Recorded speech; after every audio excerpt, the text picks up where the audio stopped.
इस वीडियो में प्रेमानंद महाराज जी ने अपने भक्तों के लिए एक बहुत अच्छी बात कही है, इसीलिए वीडियो को पूरा सुने, स्किप करके मत सुने।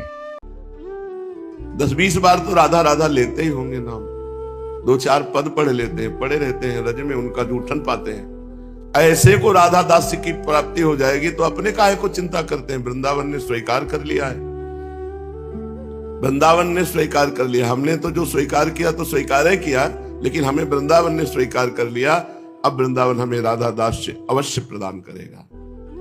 श्री सीताराम ओंकारनाथ दास जी महाराज बहुत सुंदर महिमा का वर्णन करते हैं। यदि गुरुदेव के चरण रज को पूरे शरीर पर मला जाए तो बहुत जल्दी वो निष्पाप हो जाएगा। इस शरीर में प्रधान 4 अस्थियां हैं, मोटी मोटी, ऊपर से नीचे तक 4 हड्डियां हैं। शरीर के पीछे 16 हड्डियां हैं और 16 दांत ऊपर, 16 दांत नीचे, 32 दांत है। 107 मर्म स्थान है, 180 जगह से जुड़ा हुआ है संधि स्थान, 180 जगह से जुड़ा हुआ है। 109 स्नायु है, 700 सिराएं हैं, 500 पेशियां हैं, 306 टोटल हड्डियां हैं और 3.5 करोड़ रोम है। कहीं कहीं 4 करोड़ आता है, कहीं कहीं 3.5 करोड़ रोम। 700 पेशियां, 8 पल रस,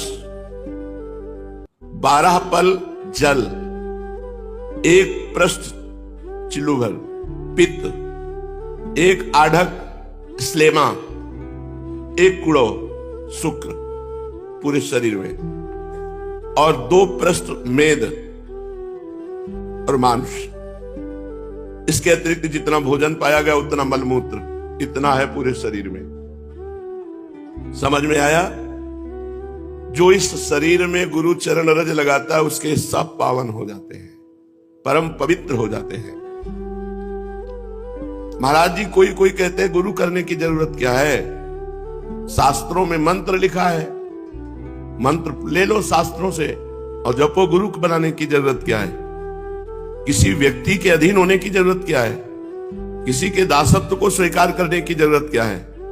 पुस्तकों में अनेक मंत्र लिखे हैं, जो मन माने वो मंत्र ले लो, जप करो और मुक्त हो जाओ। गुरु बनाने की जरूरत क्या है? नहीं भाई नहीं, ऐसा कभी नहीं हुआ, कभी नहीं हो सकता। सीताराम दास जी महाराज कह रहे नहीं भाई नहीं, ऐसा कभी नहीं हुआ, कभी नहीं हो सकता। गुरुम बिना यस्तु मूढ़ पुस्तकादि विलोकनात् जप बंध समाप्नोति किल्बिषम परमेश्वरी। न माता न पिता भ्राता तस्य को वा गति प्रिय गुरुरेक वरारोहे पाप नाशति क्षणात् अतएव प्रयत्नेन गुरु कर्तव्य उत्तमः।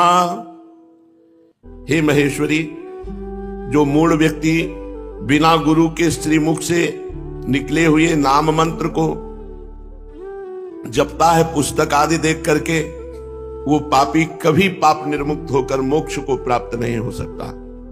क्योंकि माता पिता भाई बंधु कोई भी सदगति नहीं करा सकते। एकमात्र गुरु के श्रीमुख से निकला हुआ नाम, एकमात्र गुरु के श्रीमुख से निकला हुआ मंत्र। हे महादेवी, एकमात्र गुरु ही ऐसे हैं जिनके चरणों का आश्रय लेने से सब पाप नष्ट हो जाते हैं और भगवत प्राप्ति हो जाती है। अन्य तंत्रों की साधना, मंत्रों की साधना और गुरु बनाया नहीं तो कभी वो साधक अध्यात्म की उन्नति को प्राप्त नहीं हो सकता, वो अधिकारी ही नहीं है मोक्ष का। गोस्वामी तुलसीदास जी ने इसी भाव को लिखा है। चाहे शिव बिरंची सम होई गुरु बिन भवनिधि तरय न कोई। चाहे भगवान शंकर और ब्रह्मा के समान हो, बिना गुरुदेव का वर्ण किए वो परम पद को प्राप्त नहीं हो सकता। एक ब्रजवासी आए थे, उन्होंने कहा कि हमें छोटी सी शंका है, आप निवारण कर दीजिए। भगवान ने कहा है ब्रजवासी जीवन मेरे प्राण, तो जब हम भगवान के प्राण हैं तो हमें गुरु बनाने की जरूरत क्या है? जगत गुरु ब्राह्मण, ब्राह्मण गुरु सन्यासी, सन्यासी गुरु अविनाशी, अविनाशी गुरु ब्रजवासी, मुझे गुरु बनाने की जरूरत क्या है? और ये तो धन्य बात है, परम मंगलमयी बात है, इसको काटा नहीं जा सकता है। पर आप थोड़ा ध्यान दीजिए, स्वयं भगवान श्री कृष्ण जिनके बल पर आप कह रहे हैं, वो जब अवतार लेते हैं तो उनकी श्वास के प्रश्वास से 4 वेदों का प्रादुर्भाव हुआ। जाकी श्वास वेद श्रुति चारी, सो हरि पढ़े ये अचरज भारी। स्वयं संदीपनी जी को गुरु बना करके भगवान श्री कृष्ण अध्ययन कर रहे हैं। स्वयं वशिष्ठ जी को गुरु बनाकर भगवान श्री राम अध्ययन कर रहे हैं। मुझे लगता है कि जब भगवान स्वयं अवतार लेकर के गुरु का वर्ण करते हैं तो हम लोग भगवान के घर परिवार सुहृद संबंधी, भाव संबंधी जो भी है, हमें गुरु का वर्ण करना ही चाहिए। बिनु गुरु भाव निधि तरह न कोई, चाहे शिव बिरंत सम होई। इसका कारण क्या हो सकता है? बिना गुरु के तर नहीं सकता, क्योंकि सिद्ध मंत्र गुरुदेव जागृत करके देते हैं और अपनी शक्ति उसमें प्रदान करते हैं, और अहंकार का नाश होता है क्योंकि उसे हर समय गुरु कृपा नजर आती है। जो गुरु मंत्र देते हैं, नाम देते हैं, वो चैतन्य युक्त होता है। पीछे नाम महिमा में सुना सबीज नाम और निर्बीज नाम। जो अपने मन से नाम जपा जाता है वो निर्बीज नाम होता है, वो नाम गुरु की प्राप्ति कराएगा। जो गुरु नाम देता है वही नाम दे दे, उस सबीज नाम भगवत प्राप्ति कराता है। जब गुरु मंत्र देते हैं तो चैतन्य युक्त करके शिष्य को शक्ति प्रदान करते हैं। उसी के फलस्वरूप शिष्य बहुत कम मेहनत से, बहुत कम प्रयत्न से वो सिद्धि लाभ कर लेता है। ऐसे भी गुरु हैं जो मंत्र को चैतन्य शक्ति से युक्त करके प्रदान करते हैं। उनकी अपेक्षा पुस्तक देखकर मंत्र ग्रहण कर लेना क्या बुरा है? मंत्र प्रदान के समय गुरु के शरीर में साक्षात भगवान विराजमान रहते हैं। इसी कारण गुरु के मुख से जब मंत्र निकलता है तो एक एक अक्षर चैतन्य घन हो जाता है, और जब शिष्य उसका अनुष्ठान करता है मंत्र का, तो बहुत जल्दी वो सिद्ध हो जाता है। जिसका जो अभिमत होता है मंत्र वही उसे प्रदान कर देता है। देखो, ध्रुव जी ने 6 महीने में भगवत प्राप्ति की। इसका विशेष कारण गुरु नारद जी ने मंत्र दिया, और गुरु नारद जी ने उपासना पद्धति बताई। देखो, हम तुम्हें नामदेव जी की कथा सुनाते हैं। जन्मांतर में नामदेव जी ने बहुत भजन किया था पूर्व में, तो बाल्यावस्था से भगवान के नाम में और रूप में बड़ी आसक्ति थी नामदेव जी की, स्वाभाविक।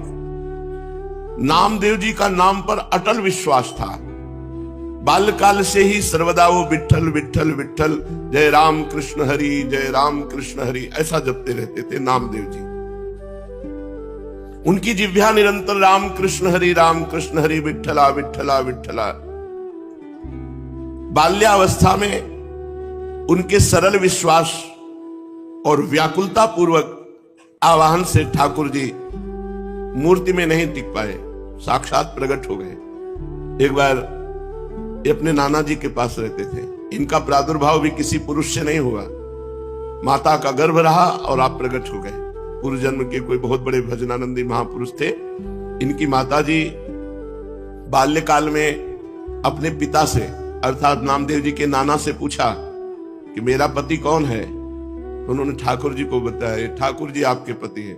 तो बाल्यावस्था से उन्होंने दृढ़ निश्चय करके वैसे ही व्यवहार जैसे एक नवकिशोर पुरुष से किया जाता है, वैसे ही ठाकुर जी पर दृष्टि रखना, और वो दृष्टि माधुर्य भाव से रखना, श्रृंगार भाव से, कांता भाव, प्रभु मेरे पति है।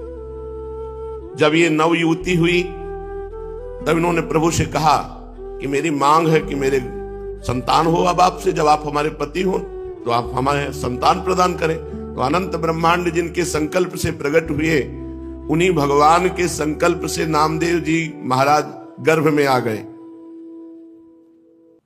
अब जब गर्भ बढ़ने लगा तो आपस में लोगों की चर्चा हो रही, देखो सयानी लड़की का ब्याह ना हो करने से यही दुर्गति होती है।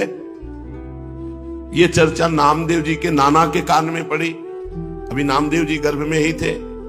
उन्होंने बेटी को बुलाया और कहा, ऐसा तो हम कभी नहीं सोच सकते थे कि हम इतने महाभागवत ठाकुर जी की सेवा में परायण, बच्चापन से तुम्हें धर्म की शिक्षा दी, तुम गर्भ कैसे धारण कर लिए?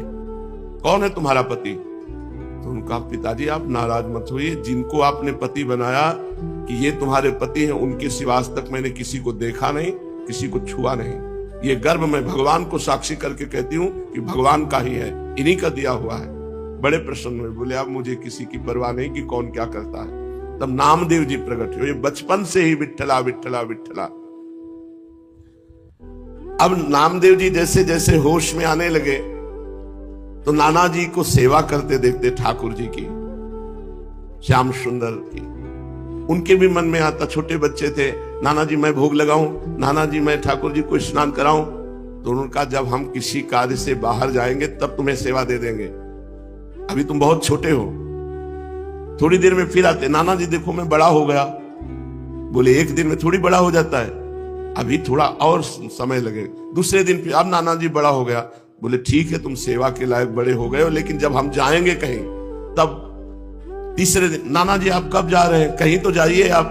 तो उनको ठाकुर सेवा के निमित्त से कुछ सामान लाने के लिए जाना था। तो कहा देखो बच्चापन मत करना, हमारे ठाकुर जी भूखे ना रह जाए, उनको दूध पिलाओ, भोग सामग्री। बहुत प्यार से ठाकुर सेवा की जाती है। अरे भोग रख दिया, पर्दा लगा दिया, ऐसे नहीं हमारे यहाँ किया जाता। पर्दा भी लगा दिया तो पर्दा के अंदर आप बैठो, एक हाथ में पंखा हो और एक हाथ से ऐसे पवाते जा रहे हो। लाड़िले हैं, राजकुमार हैं, हमारे प्राण प्यारे हैं, अपने यहाँ ऐसे ही भोग लगाते हैं राधा पी जी को। एक लोग बैठो पद सुनाओ, दूसरा पवाओ, उनको ऐसे गान बजान के से दुलार करके पाओ। कोई भूखे थोड़ी है, तुम्हारे भाव के भूखे। 45 मिनट भोग लगता है कम से कम, ऐसे पवाया जाता है। अब नाना जी गए, बहुत नाच पड़े कि आज मुझे ठाकुर सेवा मिली है। अब नामदेव जी ने जैसे नाना जी भोग पधराते थे पधराया, और इसके बाद वो पर्दा लगा के अंदर हो जाते थे, वो तो देख नहीं पाते थे। तो पर्दा लगा के आप अंदर हुए। अब भोग सामग्री में जैसे जल फेरा के जल रखना, भोग लगाना। नाना जी ने कहा भूखे ना रह जाएं, अगर ये भूखे रह गए और नाना जी से बता दिया तो कभी सेवा नहीं मिलेगी। नामदेव जी ने कहा ठाकुर जी पालो। वहां तो ठाकुर जी पा ही नहीं रहे, वो भाव से भोग लगाते थे। सबसे बड़ी पीड़ा ये थी कि नाना जी को ठाकुर जी कह देंगे कि मैं भूखा हूं और भोग नहीं पाया तो हमें सेवा नहीं मिलेगी। नामदेव जी ने बार बार प्रार्थना की, जब नहीं पाए नामदेव जी ने कहा कि देखो अगर नहीं पाओगे छुरी ली, अपना गला काट देंगे, आपको पाना पड़ेगा, नहीं हमारी सेवा छूट जाएगी। अब वो सीधे एकदम सरल बच्चा बिल्कुल सच्चाई में उतर आए, वो भगवान प्रकट हो गए। कहा पाओ? बोले हम रोज वैसे ही पाते थे जैसे तुम पर्दा लगा दिया, हम ऐसे भाव से पा लेते थे, तुम तो जबरदस्ती कर। बोले नहीं, पूरी थाल का पाओ। जब शिकायत करोगे नाना से कि हमें वो ठाकुर जी बातचीत कर रहे, अपने हाथ से नामदेव जी दूध पिला रहे ठाकुर जी को। तो अत्यंत व्याकुलता और सत्य भाव कि ठाकुर जी हैं, ठाकुर जी को प्रकट होना पड़ा और दुग्ध पान किया। बड़ी प्रसिद्धि नामदेव जी की, नाम का प्रकाश। भगवान विठ्ठल उस दिन से रोज वार्ता करते थे नामदेव जी से। एक बार काशी आदि तीर्थों की यात्रा करके निवृत्तिनाथ, ज्ञानेश्वर, सोपानदेव, मुक्ताबाई, नामदेव और गोरा कुम्हार जी के घर ये सब बड़े बड़े संत बैठे हुए थे। समस्त साधुजन गोरा कुम्हार भी बड़ी ऊंची के स्थिति के महात्मा थे। तो उनके यहां एक थापी पड़ी हुई थी जिससे मटकी को गोल किया जाता है। मुक्ताबाई ने ऐसे थापी उठाई और गोरा कुम्हार से कहा चाचा जी ये क्या वस्तु है? गोरा कुम्हार जी ने कहा ये थापी है। मुक्ताबाई ने कहा ये किस काम में आती है? गोरा कुम्हार ने कहा इससे मिट्टी के घड़े को ठोक ठोक करके देखा जाता है कि पक्का हो गया कि कच्चा भी है। मुक्ताबाई ने कहा अच्छा, इससे देख करके पता चलता है पीट करके कि घड़ा पक्का है या कच्चा? तो मैं देखूं घड़ा पक्का है कि कच्चा? तो उनका देख लो। उन्होंने समझा घड़े की बात। उन्होंने ज्ञानदेव, सोपानदेव, एकनाथ जी, बड़े बड़े भक्त जो बैठे थे सब कैसे थापी मारी, कोई नहीं बोला। जब नामदेव जी की थापी मारी तो उन्होंने कहा ये क्या है, ये क्या खिलवाड़ कर रहे, सर पे थापी मार। बोले चाचा ये घड़ा कच्चा है।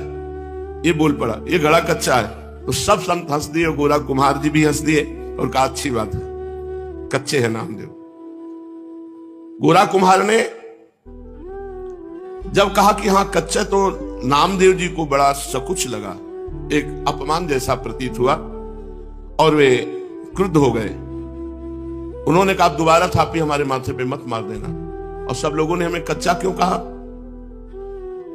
यह अन्यायपूर्ण क्रिया साधु होकर के ऐसा थोड़ी किया जाता है, नामदेव जी ने कहा।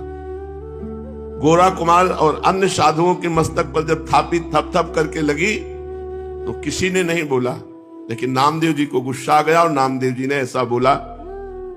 गोरा कुमार जी ने कहा यह कच्चा घड़ा पक्का है, मतलब इसमें संशय नहीं है, नामदेव जी कच्चे साधु हैं। अब उनको और सब संतों के बीच में ऐसा जब कहा तो हृदय में बड़ा चुभा। नामदेव बुरा मत मानना, तुम भक्त अवश्य हो, इसमें कोई संशय नहीं, पर अभी तुम्हारे अभिमान को कोई चोट नहीं पहुंचाया, अभी तुम्हारा अभिमान सुरक्षित है, इसलिए तुम कच्चे साधु हो।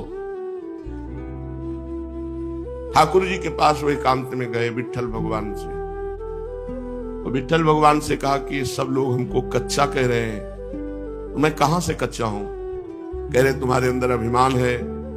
हमने वहां सभा में पूछा कि तुम कैसे कह सकते हो मैं कच्चा हूं? तो हमें जब भगवान साक्षात हमसे बात करते हैं तो कच्चा कैसे? तो उन्होंने कहा तुम निगूढ़ा हो, तुमने अभी तक गुरु नहीं बनाया, इसलिए तुम कच्चे हो। तो मैं आपसे ये पूछ रहा हूं कि गुरु का कार्य क्या होता है? आपसे मिला देना हो, आप रोज हमसे बात करते हो, तो हमें गुरु की क्या आवश्यकता है? नामदेव जी ने कहा। नामदेव जी अत्यंत दुखी पंढरपुर भगवान श्री विट्ठल जी से ऐसी जब प्रार्थना की तो विट्ठल भगवान ने कहा कि जो संतों ने निर्णय किया वो सच्चा निर्णय किया है, तुम अभी कच्चे हो। अब तो और जलन पैदा हो गई, अभी तक तो संत कह रहे थे, भगवंत भी कह रहे हैं, तो प्रभु बताओ मैं पक्का कब होऊंगा? क्योंकि मैंने आपके सिवा किसी को कुछ नहीं माना, आप ही सब कुछ हमारे हो। देखो जब तक तुम गुरु को स्वीकार नहीं करोगे तब तक तुम चाहे हमारे गले लगो, हमसे बात करो, हमारे संग खेलो, तो भी तुम कच्चे ही रहोगे। हम तुम्हारे साथ सदैव रहते हैं, किंतु इस पर भी तुम्हें किसी मनुष्य देहधारी पुरुष को गुरु रूप स्वीकार करके उसके सम्मुख साष्टांग दंडवत होकर उसकी शिक्षा ग्रहण किए बिना तुम पक्के साधु नहीं हो सकते। क्योंकि तुम्हारा अहंकार ज्यों कत्य सुरक्षित है, जब गुरुदेव के चरणों में साष्टांग लौटोगे और उनके वचन सुनोगे तब तुम्हारा अहंकार नष्ट होगा। अतएव तुम गुरु का वर्ण करो। तो नामदेव जी ने कहा कि प्रभु मैं कहां गुरु खोजूं, किसको गुरु बनाऊं? तो कहा जाओ, सामने जंगल है, उसमें एक भगवान शंकर का मंदिर है, उसमें एक विशोबा खेचर नाम के महापुरुष पड़े हुए हैं, उनको गुरु रूप में वर्ण कर लो। वहां गए, बड़ी विचित्र दशा देखी। वो बड़े अवधूत कोटि के महापुरुष, भगवान शंकर के पिंड पर जो चिन्ह है शिवलिंग, उसपे तो पैर रखे हुए हैं और डेहरी पे सर रखे हुए आराम से सो रहे हैं। नामदेव जी गए, उन्होंने कहा कि इनको क्या गुरु बनाए, ये तो साधारण वैष्णव धर्म को भी नहीं जानते हैं, शिवलिंग पर पैर रखे हैं और डेहरी पर सिर रखे हैं। कहा महात्मा शिव जी से पैर हटाइए। तो आंख खोल के देखा और कहा बेटा जहां शिव ना हो वहां पैर रख दो। इस बात को समझ नहीं पाए कि कण कण शिव स्वरूप है, कोई ऐसा कण नहीं जहां शिव ना हो। उन्होंने पैर पकड़ा और हटाया, जे ही हटाया तो वहां दूसरा शिवलिंग, जिधर हटाते उधर शिवलिंग, क्योंकि सिद्ध महापुरुष ओहो चरणों में गिर गए। कहा बेटा कोई कण ऐसा नहीं जहां भगवान ना हो। बस नामदेव जी के हृदय में ये बात बैठ गई, कोई कण ऐसा नहीं है जहां भगवान, सर्वत्र भगवान है। नामदेव जी को उपदेश दिया। नामदेव जी ने विशोबा जी के चरणों में आत्मसमर्पण कर दिया। नामदेव जी विट्ठल भगवान को केवल मंदिर में ही मानते थे। एक दिन एक कुत्ता वो ठाकुर जी के लिए भोग बना रहे थे, रोटी बना के ऐसे रखी, घी गरम कर रहे थे, वो रोटी लेके भागा। गुरुदेव की बात याद आई, कोई कण ऐसा नहीं जहां श्री भगवान न हो। तो कुत्ते में भी भगवान